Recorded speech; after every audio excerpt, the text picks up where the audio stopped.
So this is the hysteresis loop tracer setup. So as you have seen in the video, the schematic diagrams was there. So this is the magnetic field we can change in some discrete values. Okay, and here this solenoid is connected through this wire. Here is the solenoid. Here is the solenoid, and inside the solenoid, this is the pickup coil. So it will pick up the signals which has been received uh, through the through the wire. Okay, and these are the samples.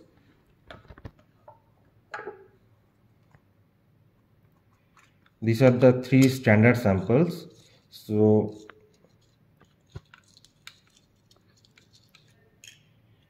we have to identify first which one is which material. So it has some roughness, right, in this sample. So it will be nickel.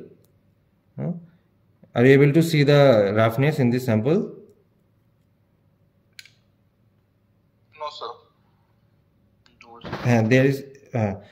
There is some roughness here. Just a minute. So it has a plain, the below part is plain part, and the above part is some roughness is there. Okay. So this is the nickel, and rest of two is, one is iron and one is steel. So how to identify it? It must have some rust, right? The iron must have some rust, and the steel is rust free. So here I think you are unable to identify this one through this video, right?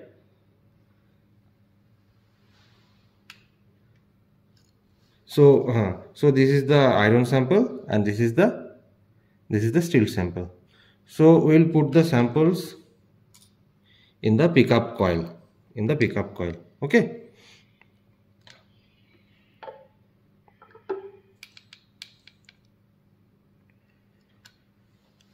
Now the phase button is there, and H balance we should adjust phase H balance and DC balance before the experiments, and there is a demagnetization. So there is a demagnetization factor. You have already read in the theory part. The N is called demagnetization factor, right? So we have to choose a demagnetization factor here, and area ratio we have to choose. Okay, area ratio means the area of the pickup coil over the area of the samples. So it has some constant value because the diameter and the length of the pickup coil is constant for this experiment, and also the standard sample has the length and diameter can be calculated. So it will not be changed, but the signals for this area ratio, for the actual area ratio, will be very small. So we'll have to adjust accordingly, and we have to multiply the area ratio with some multiplication factor, and we have to choose the area ratio so that we can measure the signals properly in this CRO. Okay. So suppose the area ratio is 0.33, then we are choosing the area ratio 3. So some 3 by 0.33, this would be the multiplication factor. So this area ratio will be proportional in the X signals. Okay. So this the actual value would be the measured value from the CRO divided by that multiplication factor in the X part only. In the Y part, it has no role with the area ratio. Okay. And these are the X and Y signals coming from the setup to the CRO, and we will get XY mode in the CRO. Okay, so now we are switching on the setup.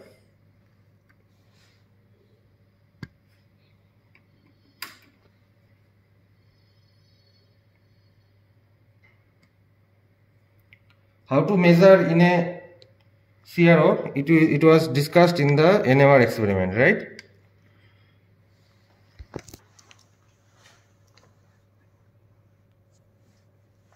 And how to choose these values, the area ratio and the magnetization factor? So here is 0 written, right? So it is 0. Now if we rotate it, it will be 0 point something. Now it is 0.1, and it will, if we rotate further, it will be increased, right? So we'll choose at some minimal value. Now the area ratio is 0 here. Okay, now if we rotate in the clockwise direction, then it is moving. So now the value is 0.4, and it will be moved further to increase the values. Now 1 has come here, right? So this is the value of the area ratio is now 1.0, and it is increased to 1.5, 1.05, 1.1, like this. Okay,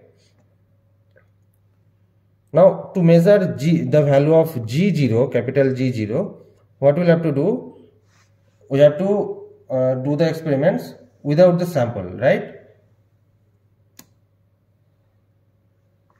So magnetic field is increased. Now we have here, so it is a horizontal line. Okay, so we have to adjust the phase, H balance, the DC balance now, and for the rest of the experiment it will not be disturbed. Okay, so, and we have to choose in the middle. So you can see, if we choose the H balance, it is moving, the signal is moving, right? So we have to choose that values so that it is horizontal and it is in the middle. Okay, now if we increase the magnetic field, the signals in the x direction, that is Ex, it is changing. Okay,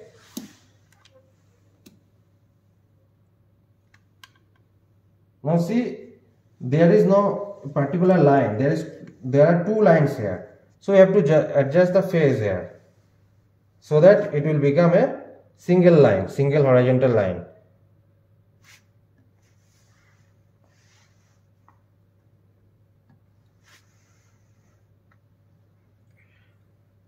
Okay, and how to measure, how to calculate G0? So you have already read that Ex is equal to G0 inverse HA. HA is the magnetic field, applied magnetic field. Okay, so if we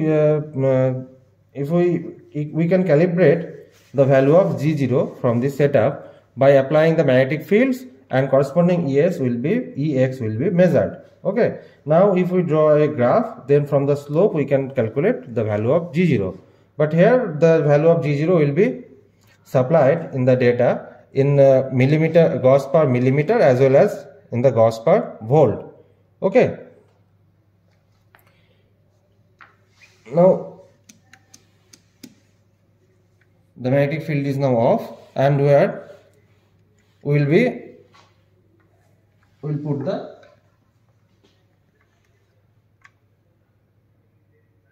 samples here. Okay, so how to put this? Just you have to place in the pickup coil, that's it.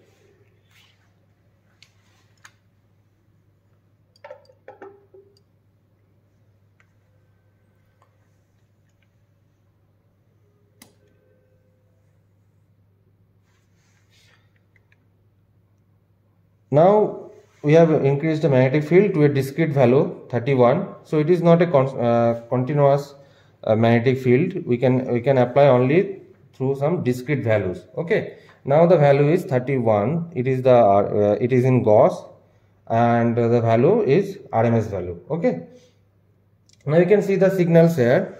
So it is not a proper hysteresis loop, right? So we'll increase the magnetic field further. So now it looks like the hysteresis loop. So we have to choose the area ratio so that we can measure. You can see here that the in the X part it is increasing as we increase the area ratio, right? So we'll now choose to suppose it is in 2, the area ratio is 2 here we have chosen. Okay, now what we'll have to do, we have to measure here 3 things from this loop, okay. One is coercivity, one is retentivity, and one is magnetic saturation. So how to measure it? So we have to count the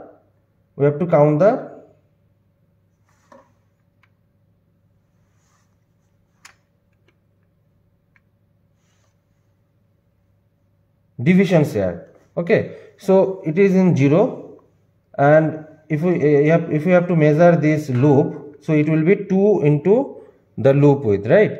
So this loop width will be the divisions we can measure here 1 2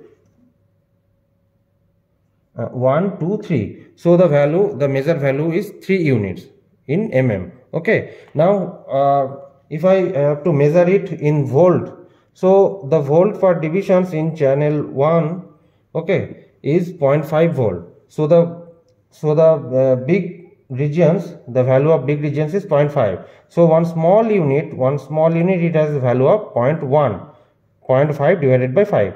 So the values is 0.1 in multiplied by 3, so 0.3 in volt. Okay, now we have to measure the retentivity. So what are the retentivities? The retentivity is the value where when the value of the H applied field is 0, still it has some magnetization.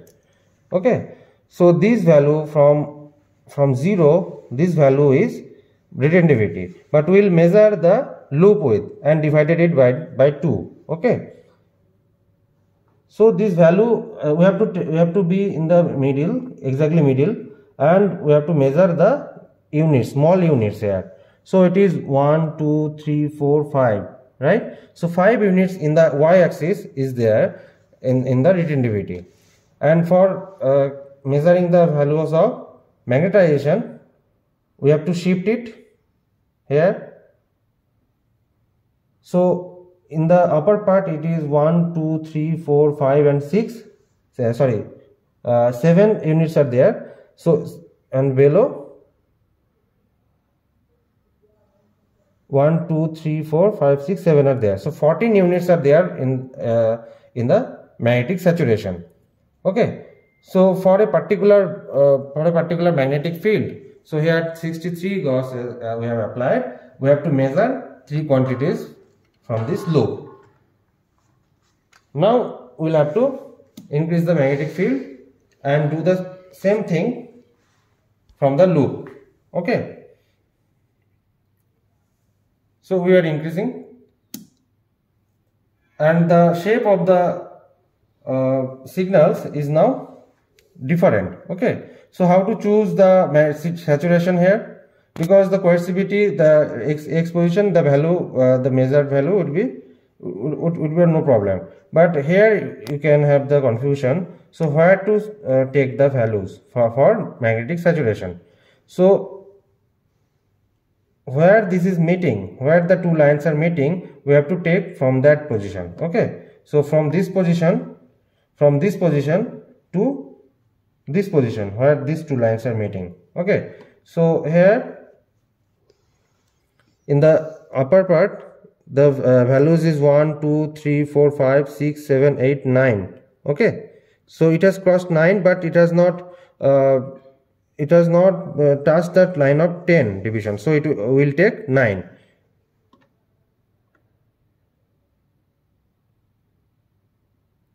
And here 5 and 5, 10 is there, so 19 are there for a magnetic saturation. Okay, likewise we have to measure the retentivity and coercivity for this particular magnetic field. So we have to take in the all magnetic fields, we have to take the 3 things. We have to measure 3 things: coercivity, retentivity, and magnetic saturation.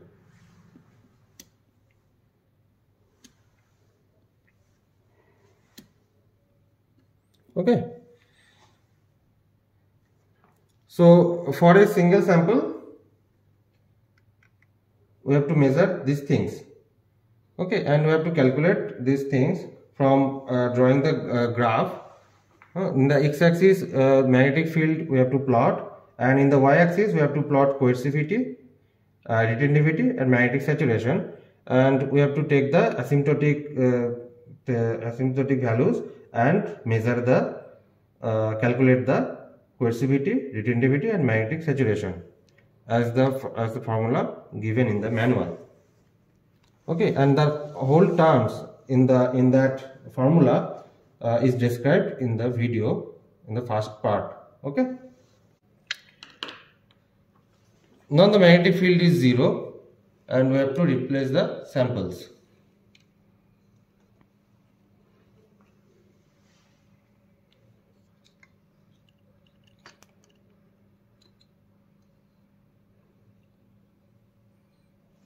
So this sample is removed now and we are placing some other samples. It is iron,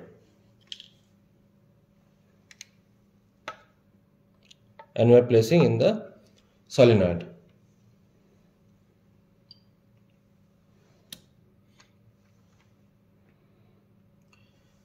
And you can change the time per division as per your convenience of measurement. Okay,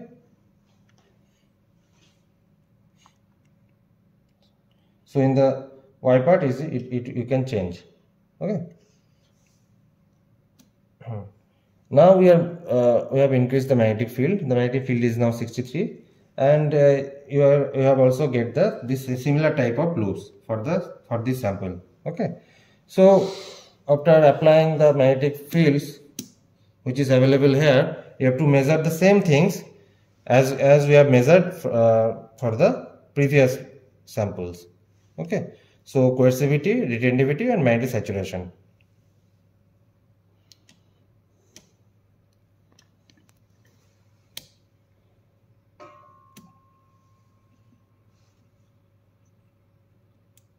Okay, you have seen the signals, right? How it is changing. So we are not measuring for the whole part of this experiment. So we are just showing here how it is changing. So you have seen, right, how it is changing.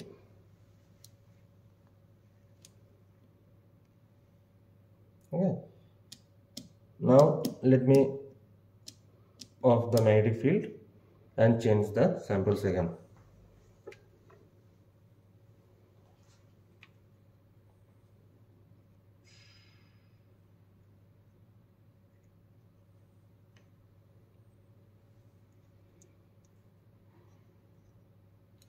So now nickel will be placed, and the rough part will not be in the. We will put like this. Okay, the rough part will be the upper part, top part.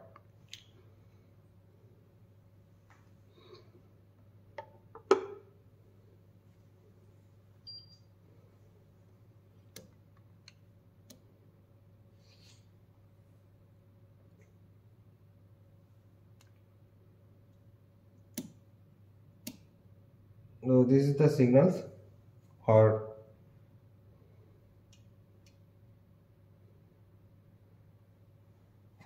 nickel.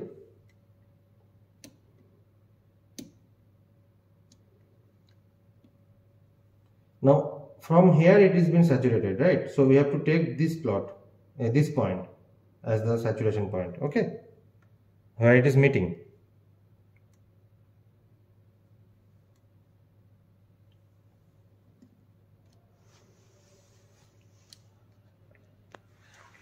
Okay.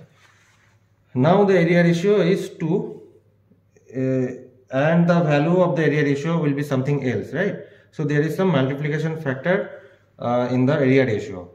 So in the x part, that is when we calculate, when we measuring the coercivity part, so that loop width will be the measured value will be some value, and the actual value would be this measured value divided by that multiplication factor.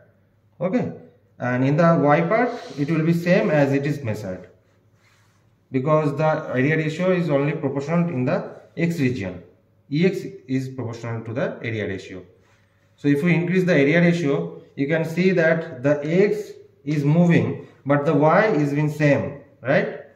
We are increasing the area ratio, the x part ex is moving but y is same, right?